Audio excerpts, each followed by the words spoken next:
नमस्कार, शाम 5 बजे की हर बड़ी खबर देख रहा है इंडिया। मेरे साथ आप सभी के साथ मैं हूं मलिका मल्होत्रा और आइए बात करते हैं लखनऊ में हुए दर्दनाक हादसे की। लखनऊ की एक 3 मंजिला इमारत जल गई, 15 लोग इसमें जलकर मारे गए। इमारत में ऐसी आग लगी कि सब कुछ जल गया, लोहा तक पिघल गया। यहाँ एक बड़ा पेट सेंटर और क्लिनिक था, ऊपर एक एनिमेशन सेंटर जहां बच्चे पढ़ते थे। हम लगातार इस खबर पर आपको अपडेट्स दे रहे हैं, आपको दिखाते हैं कि आग के बाद पूरी बिल्डिंग का क्या हाल है। अंदर की तस्वीरें दिखा रहे, इधर देखिए कैसे कुर्सियां, कीबोर्ड सब कुछ गला हुआ है। तस्वीरें डरावनी है। ये मंजर देखकर ही अंदाजा लगाया जा सकता है कि आग कितनी भीषण थी। सब कुछ बर्बाद हो चुका है। इमारत के अंदर चारों ओर बर्बादी की निशानियां फैली हैं। किसी कोने से बाहर को बच्चे कूदते हुए दिख रहे हैं। बिखरा हुआ सामान, सब जला हुआ है। कैसे एक इमारत आग की भट्टी में तब्दील हो सकती है, ये इसका भयावह उदाहरण है। लोहा तक पिघल गया है। हम आपको इस इमारत के अंदर का क्या हाल है, ये दिखाने जा रहे हैं। हमारे रिपोर्टर जब अंदर पहुंचे तो वह हैरान रह गए। चारों ओर अग्निकांड के सबूत बिखरे हुए थे। एक भी चीज ऐसी नहीं थी जो सही सलामत बची हो। खाने पीने का जो जानवरों का सामान था वो बिखरा हुआ दिखाई दे रहा है। इन बाइक्स को देखिए किस तरीके से, ये जो बुलेट्स हैं वो यहाँ पर दिखाई दे रही हैं। व्हीकल्स है, 2 व्हीलर दूसरे व्हीकल हैं जो पूरी तरीके से यहाँ पर गले हुए दिखाई दे रहे हैं। आप देखिए इन गाड़ियों की स्थिति, और ऊपर की तरफ देखिए एसी के कंडेंसर्स किस तरीके से गले हुए हैं। भारी भरकम बुलेट मोटरसाइकिल तक पिघल चुकी है। ये 3 मंजिला इमारत है जिसमें नीचे एक बड़ी पेट शॉप, पेट क्लिनिक और पालतू जानवरों के लिए मिलने वाला सामान, खाना सब मिलता था। ये बड़ा शोरूम है। इसके ऊपर एक video gaming zone, 3D animation centre है जहां छात्र ट्रेनिंग लेने आते थे। बताया जा रहा है कि पहली मंजिल से आग फैली और इतनी तेजी से फैली कि कोई समझ ही नहीं पाया। अब हम आगे बढ़कर सीढ़ी की तरफ बढ़ेंगे और आपको दिखाएंगे तस्वीरें की क्या अंदर की स्थिति थी, किस तरीके की चुनौती थी। इन चुनौतियों के बीच से तस्वीरें हम आपको दिखा रहे हैं। कैमरा पर्सन राजेश गुप्ता आगे बढ़कर इन चुनौतियों को दिखा रहे हैं। कैसे देखिए आग की लपटों का असर किस तरीके से यहाँ पर है, सब कुछ काला हो रखा है। आगे बढ़कर तस्वीरें हम आपको दिखा रहे हैं किस तरीके से अंदर की तरफ सब कुछ जला हुआ दिखाई दे रहा है। ये तस्वीरें देखिए जैसे पूरी जगह पेट्रोल छिड़क कर माचिस से जला दिया गया हो। सब कुछ तहस नहस। ये वो पेट शॉप है। पेट शॉप के अंदर की तस्वीरें हम आपको एक्सक्लूसिव तस्वीरें दिखा रहे हैं किस तरीके से पेट शॉप के अंदर की तरफ जहां पर स्टॉक रखा हुआ था, ये स्टॉक जल रहा था। और इस स्टॉक को देखिए और समझिए जो इस जगह है सब कुछ बिखरा हुआ है। भीषण आग इसी हिस्से से ऊपर की तरफ चढ़ी थी। तो ये तस्वीरें हम आपको दिखा रहे हैं। हमारी टीम ऊपर एनिमेशन सेंटर पहुंची। वहां के हालात देखकर ही रूह कांप जाए। जिन कंप्यूटरों पर काम होता था वो मोम की तरह पिघल चुके हैं। जिन कुर्सियों पर छात्र बैठते होंगे वो जल चुकी हैं। और सीधे अब उस फ्लोर की तस्वीर हम आपको दिखाएंगे जहां पर सबसे ज्यादा डेड बॉडीज मिली है। जिस जगह से ये डेड बॉडीज मिली है और इन डेड बॉडीज के पीछे ये वो दरवाजा है जो दरवाजा खुला नहीं था और ना खुलने के चलते तमाम डेड बॉडीज थी मिली थी। अंदर की तस्वीरें देखिए, ये गड्ढा खुला हुआ है और इसी गड्ढे से डेड बॉडीज को निकाला गया था। बताया जा रहा है कि जब आग लगी तो नीचे के फ्लोर से तो लोग भाग गए, लेकिन इस एनिमेशन सेंटर में जो लोग थे वो फंस गए। यहाँ का डिजिटल लॉक भी बंद हो गया था। आग के अंदर देखिए कैसे यहाँ पर सब कुछ जला बिखरा है। इस कोने से बच्चे कूदते हुए दिखाई दिए थे। ये जो कोना है इसी कोने से तार को पकड़कर बच्चे कूदते हुए दिखाई दिए थे। और ये वो पूरा घटनाक्रम आपको एक्सक्लूसिव तस्वीरें हम दिखा रहे हैं। आग का असर देखिए किस तरीके से। यहाँ कीबोर्ड है, ये वो कंप्यूटर शॉप है उसका कीबोर्ड है, किस तरीके से सब कुछ गला हुआ है। ये सबसे एक्सक्लूसिव तस्वीरें हैं जो हम आपको दिखा रहे हैं। अंदर की तस्वीरें दिखा रहे हैं। इधर देखिए कैसे कुर्सियां, कीबोर्ड सब कुछ गला हुआ है। कुछ किसी तरह कूद गए, कुछ डर के मारे समझ ही नहीं पाए कि क्या करना है। कुछ ने खुद को बाथरूम में बंद कर लिया। 15 लोगों की मौत हो गई। ये वो कंप्यूटर सेंटर है जहां पर डेड बॉडीज मिली थी, अंदर की तरफ आग नहीं थी। ये एक्सक्लूसिव तस्वीरें हैं, ये तस्वीरें हम आपको दिखा रहे हैं जहां पर ये डेड बॉडीज मिली थी। एक्सक्लूसिव तस्वीरें हम दिखा रहे हैं अंदर की तमाम। देखिए अंदर आग के बाद किस तरीके से सब कुछ बिखरा हुआ है, अंदर का असर हम आपको दिखा रहे हैं, अंदर क्या कुछ हुआ था। इसी के बाथरूम में यहाँ पर तमाम चीजें बिखरी हुई दिखाई दी थी। तो देखिए ये वो तस्वीरें हैं, यहाँ तक की एक्सक्लूसिव तस्वीरें हम आपको दिखा रहे हैं। आप देख सकते हैं ये बिल्डिंग किस तरह बर्बाद हुई है। दो तस्वीरें हैं, एक 22 जून की जब आग लगी थी, कैसे रेस्क्यू किया जा रहा था, और एक 23 जून की है, अग्निकांड के बाद क्या हाल हो गया है, ये आपके सामने है।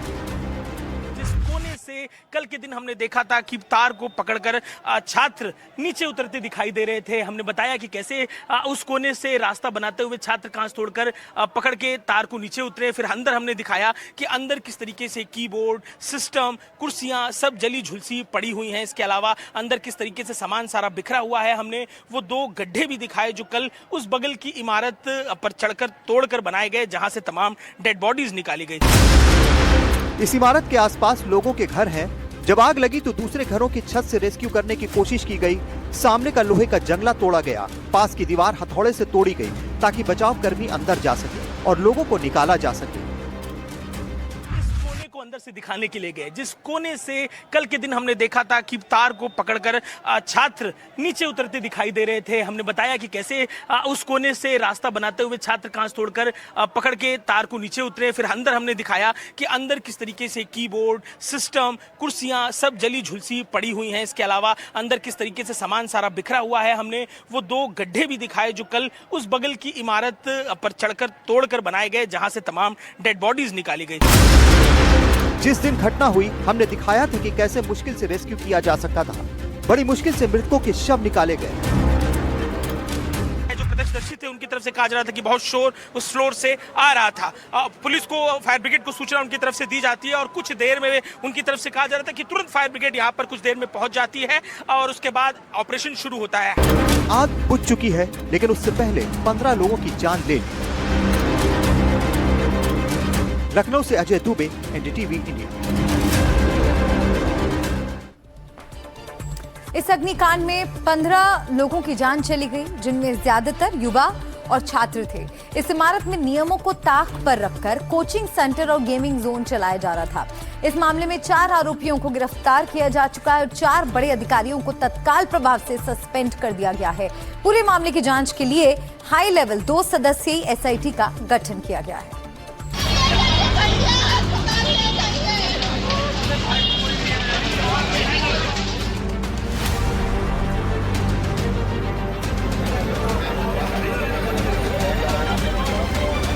लखनऊ के अलीगंज में बनी इस 3 मंजिला इमारत में सोमवार दोपहर जब आग लगी तो किसी को संभलने का मौका तक नहीं मिला।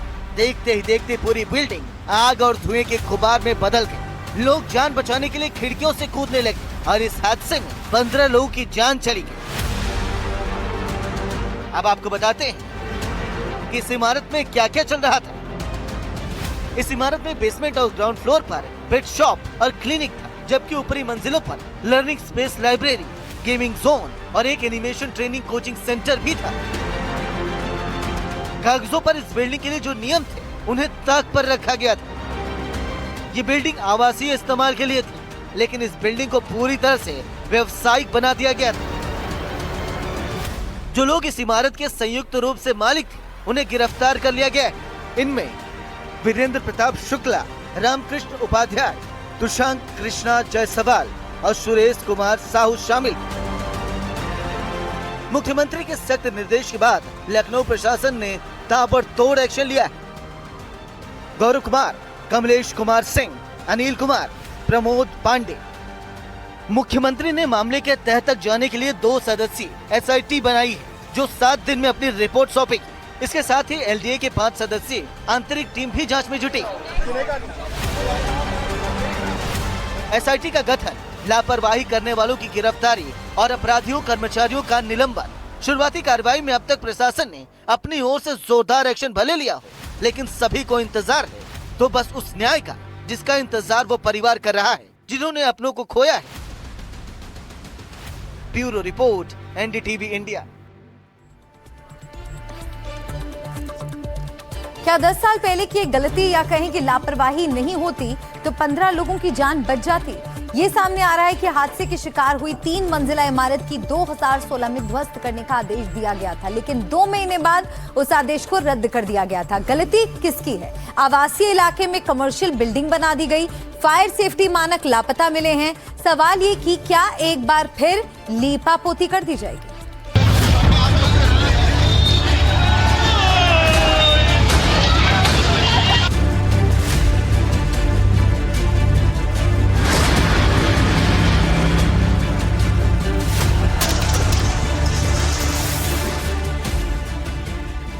जिस बिल्डिंग में आग लगी वो लखनऊ के पौष अलीगंज इलाके के सेक्टर डी में है।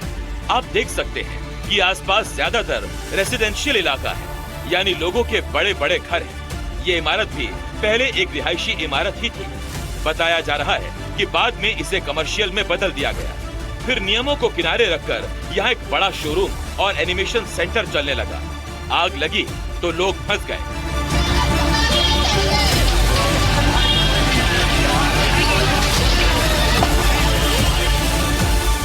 साल 2016 में इमारत गिराने का आदेश आया।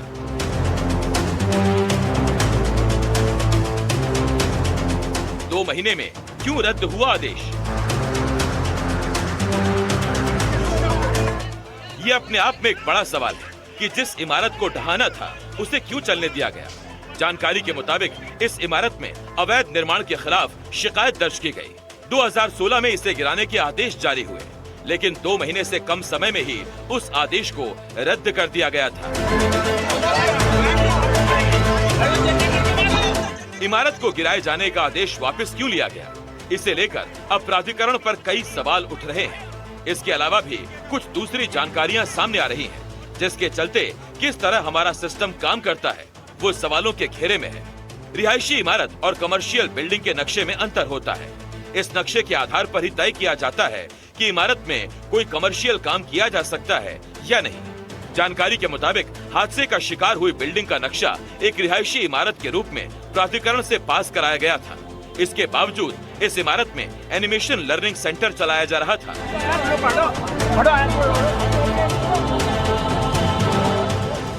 यानी सीधे सीधे नियमों का उल्लंघन है, जिसका परिणाम 15 लोगों की दर्दनाक मौत के रूप में सामने आया है।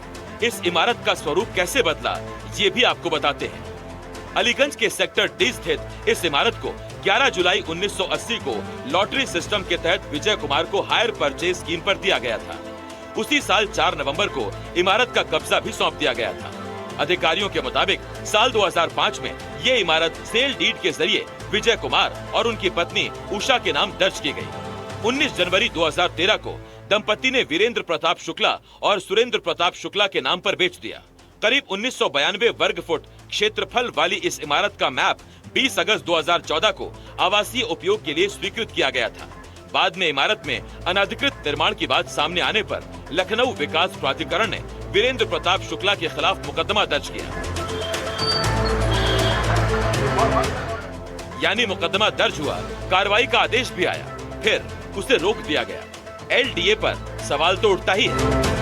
साल 2016 से लेकर अब तक यानी कि 10 साल बीत गए और 10 साल से उस बिल्डिंग का कमर्शियली इस्तेमाल किया जाता रहा।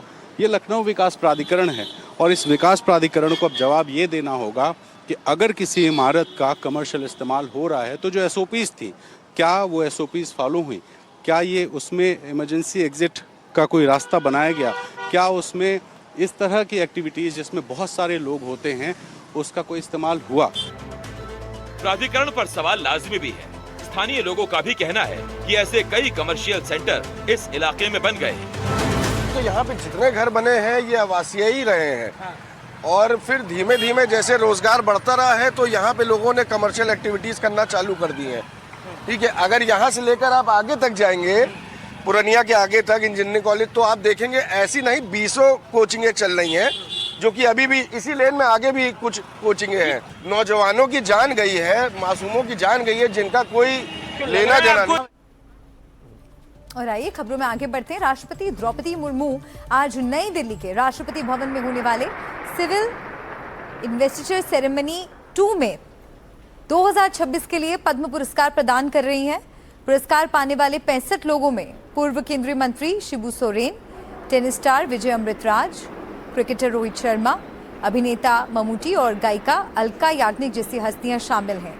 और ये सीधी तस्वीरें आपको इसी कार्यक्रम से दिखा रहे हैं। शाम 5 बजे ये समारोह शुरू हुआ और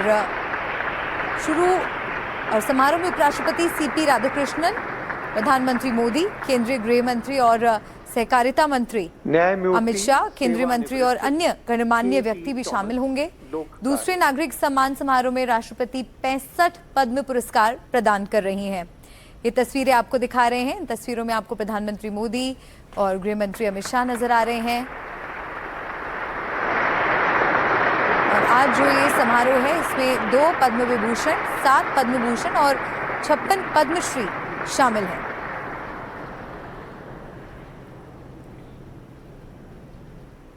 तो राष्ट्रपति भवन में सम्मान समारोह की ये सीधी तस्वीरें आपको दिखा रहे हैं।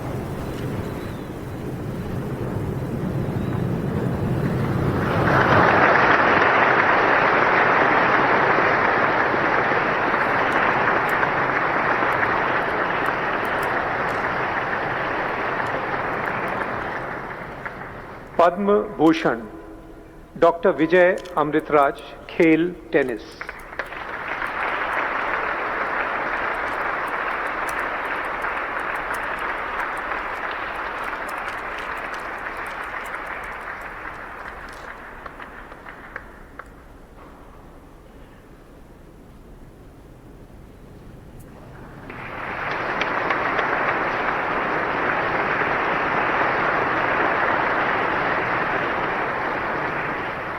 डॉक्टर SKM महिला नंदन, समाज सेवा।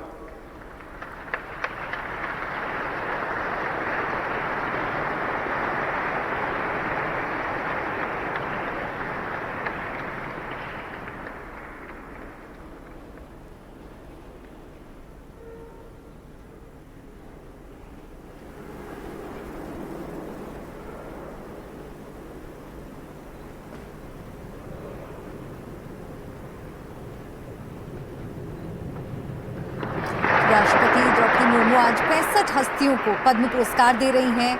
इस लिस्ट में शिबू सोरेन और सिंगर अलका याग्निक का भी नाम शामिल है। ममूटी और आज राष्ट्रपति भवन में आयोजित सिविल इन्वेस्टिचर सेरेमनी 2 में 65 हस्तियों को ये सम्मान दिया जा रहा है।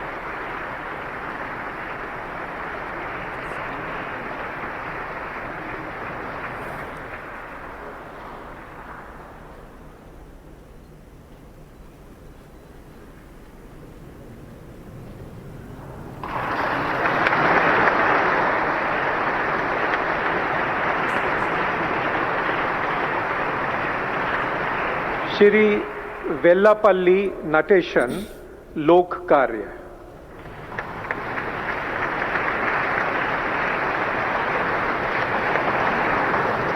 तो इस समारोह में पूर्व सुप्रीम कोर्ट जज केटी थॉमस को जन सेवा और मलयालम पत्रकार पी नारायणन को साहित्य के क्षेत्र में योगदान के लिए पद्म विभूषण से सम्मानित किया जाएगा। इसके अलावा cricketer Rohit Sharma, singer Alka Yagnik, actor Mammootty, America में कार्यरत प्रख्यात ऑन्कोलॉजिस्ट डॉक्टर दत्तात्रेयुडू नोरी और भारतीय टेनिस खिलाड़ी विजय अमृतराज को भी सम्मानित यहाँ आज के समारोह में किया जाएगा। राष्ट्रपति भवन के गणतंत्र मंडप में पीएम नरेंद्र मोदी की मौजूदगी में 2 पद्म विभूषण, 7 पद्म भूषण और 56 पद्मश्री अवार्ड दिए जा रहे हैं। इनमें से कुछ पुरस्कार संयुक्त रूप से भी दिए जा रहे हैं। डॉक्टर दत्तात्रेयुडू नोरी, चिकित्सा, ऑन्कोलॉजी।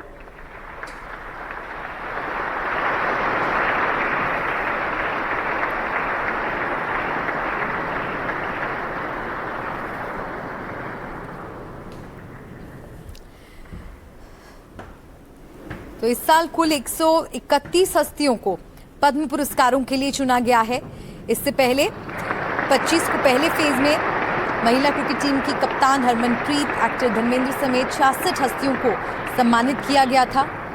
और 2026 के पद्म अवार्ड्स में लोक कार्य उनकी पत्नी 5 हस्तियों को पद्म विभूषण दिया जा रहा है। श्री शिबू सोरेन को अब यहाँ सम्मानित किया जा रहा है मरणोपरांत। शिबू सोरेन मरणोपरांत पद्म भूषण से उन्हें सम्मानित किया जा रहा है।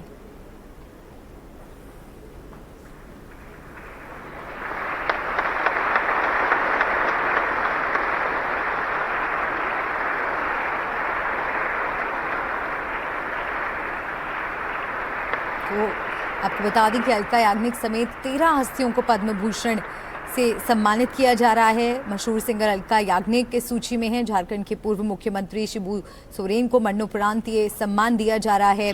उत्तराखंड के पूर्व मुख्यमंत्री भगत सिंह कोश्यारी समेत 13 हस्तियों को पद्म भूषण सम्मान दिया जाएगा। ये देखिए, श्रीमती अलका याग्निक को यहाँ पर सम्मानित किया जा रहा है।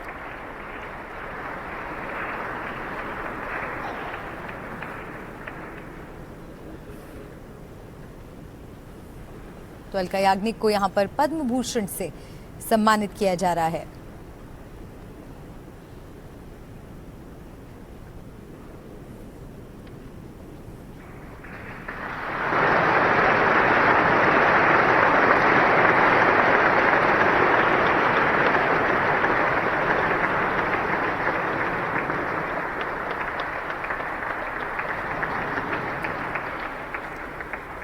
पद्म श्री श्री नूरुद्दीन अहमद, कला निर्देशन।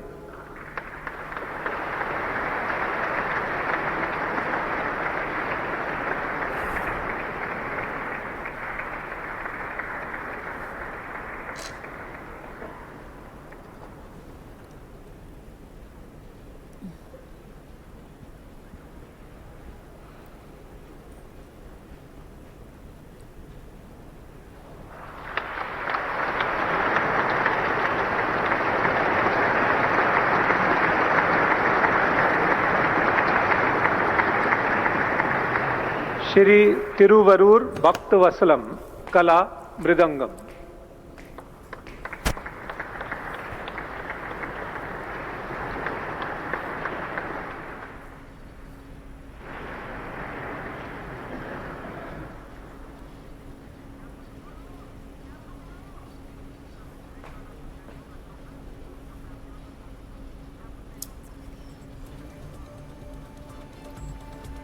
और इन्हीं तस्वीरों के साथ एक ब्रेक के लिए रुक रहे हैं। फौरन लौटेंगे कुछ और अहम खबरों के साथ।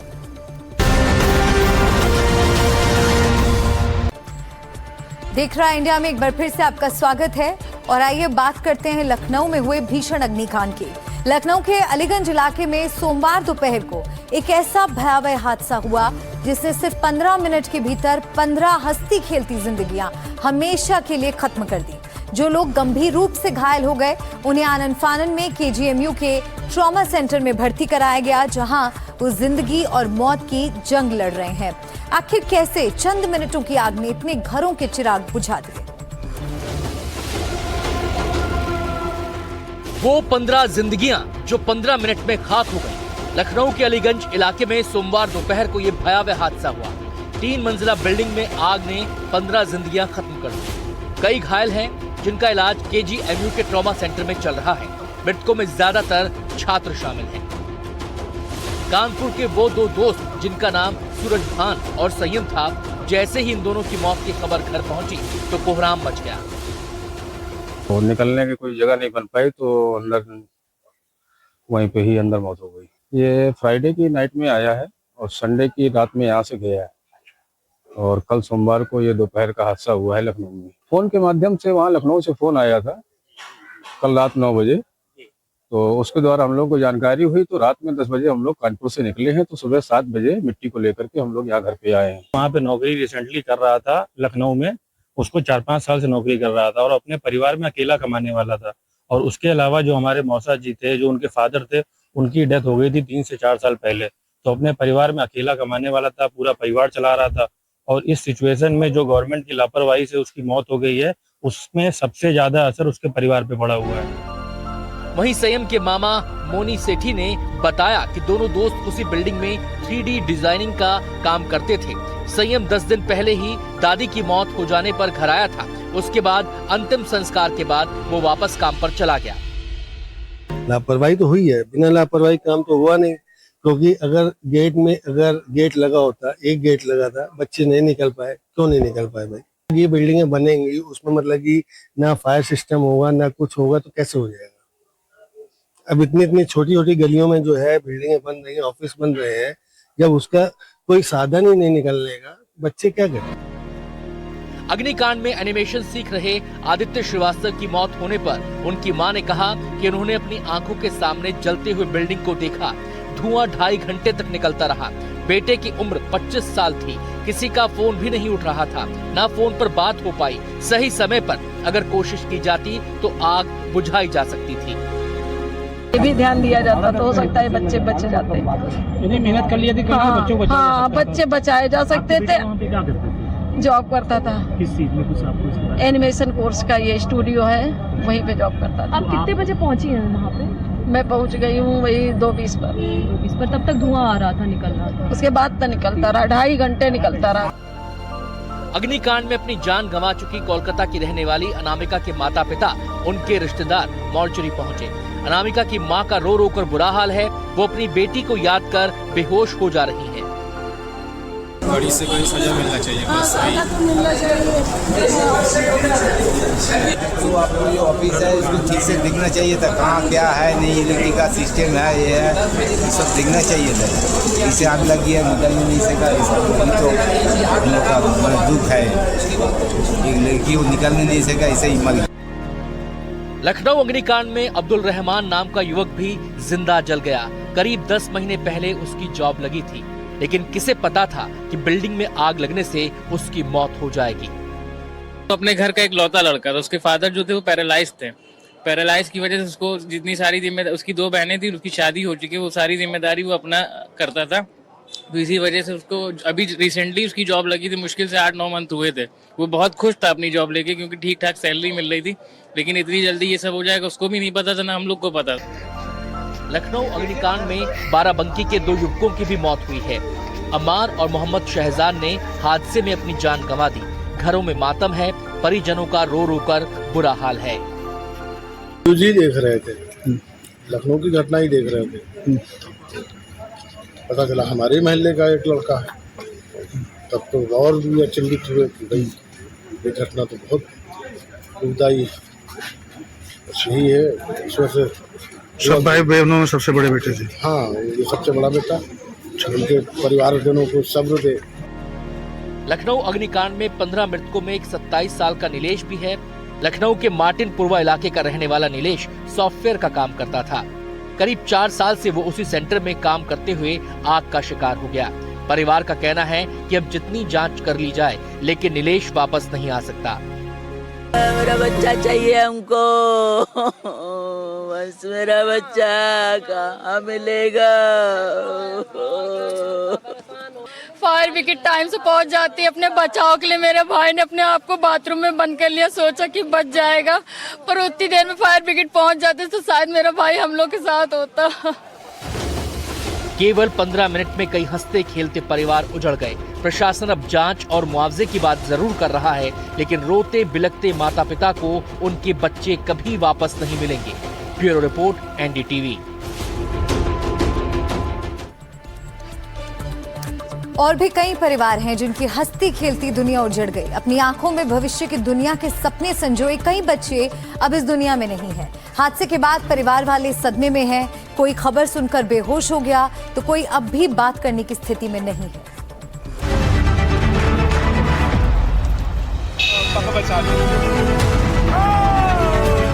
लखनऊ के अलीगंज में हुए इस दर्दनाक हादसे में 25 साल की ज्योति की भी मौत हो गई।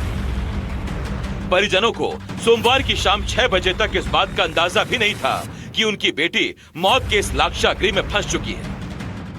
जैसे ही हादसे की मनहूस खबर ज्योति के घर पहुंची तो परिवार के पैरों तले जमीन खिसक गई। ज्योति की मामी सबसे पहले बदहवास हालत में मॉर्चरी पहुंची। वहां तैनात दरोगा ने जब उन्हें भीतर ले जाकर शव की शिनाख्त कराई तो मंजर देखकर उनका कलेजा कांप उठा। आप लोग को कल कितने बजे पता चला? हमें तो यहाँ से 6 बजे खबर मिली है। जब 6 बजे गए तो हॉस्पिटल में कोई अभी नहीं पहुंचे थे, केवल 2 बच्चे पहुंचे थे।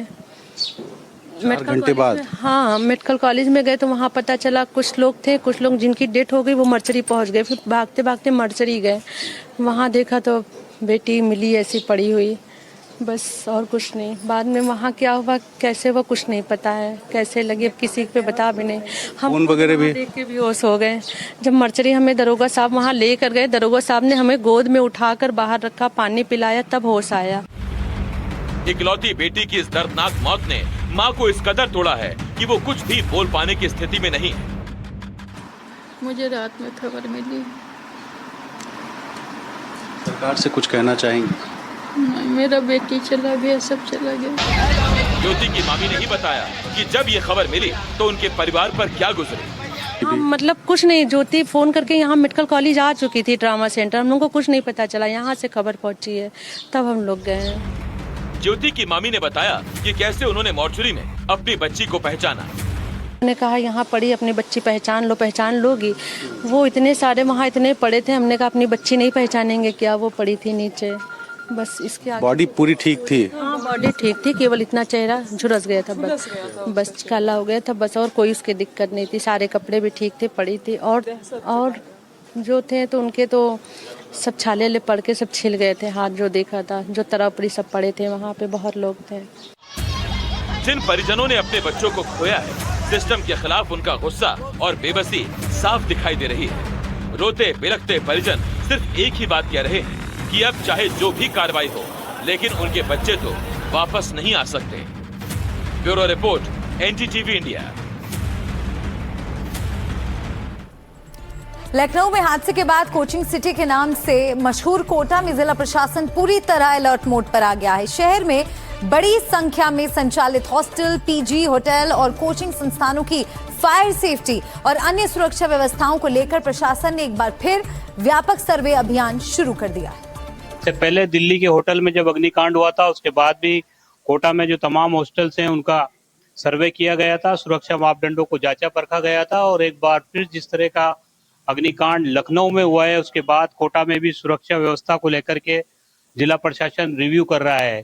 कोटा के कई हॉस्टल्स को पिछले दिनों नोटिस भी जारी किए गए थे और अब उन बिल्डिंग्स का सर्वे किया जा रहा है जहां पर व्यावसायिक गतिविधियां हो रही है, छोटी कोचिंग संस्थाएं संचालित हो रही है। कई सारे कोचिंग संस्थानों ने फायर NOC ले रखी है, लेकिन छोटे कोचिंग संस्थान जो है वहां पर सुरक्षा के क्या इंतजाम है, उसको लेकर के लगातार नगर निगम की जो टीमें हैं, जिला प्रशासन की जो टीमें हैं, वो सर्वे कर रही हैं और जहां भी कमी पाई जा रही है उनको नोटिस जारी किए जा रहे हैं।